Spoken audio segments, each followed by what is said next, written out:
यहाँ गरुड़ पुराण के पहले अध्याय की कहानी है।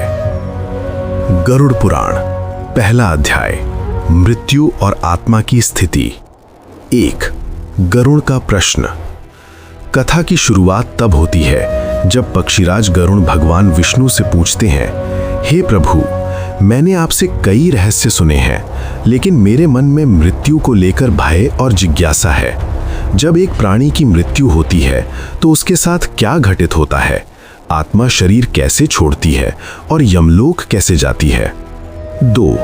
भगवान विष्णु का उत्तर, मृत्यु का क्षण।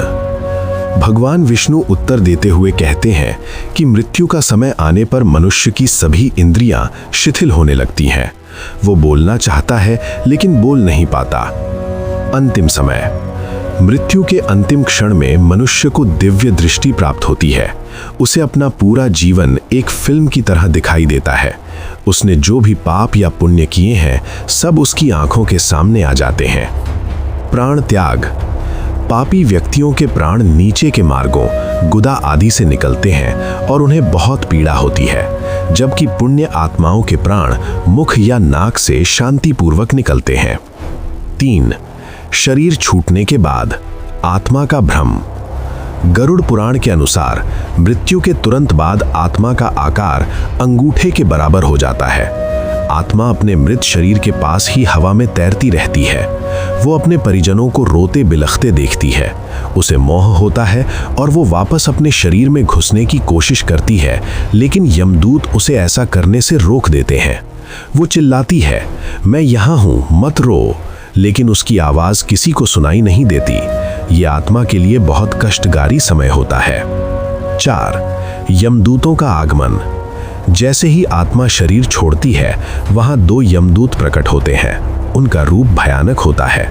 1. उनका रंग कोयले जैसा काला होता है, आंखें क्रोध से लाल होती हैं और दांत बाहर निकले होते हैं। 2. उनके हाथों में पाश या रस्सी होता है और दंड। 3. ये यमदूत आत्मा को पकड़ लेते हैं। उस समय आत्मा को वैसे ही गर्मी और डर महसूस होता है जैसे तपती धूप में किसी को छाया न मिले। 5. कर्मों का हिसाब।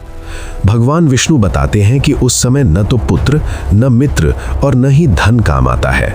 केवल मनुष्य द्वारा किए गए धर्म और कर्म ही उसके साथ जाते हैं। यमदूत आत्मा को बताते हैं कि ये सब उसके अपने कर्मों का फल है।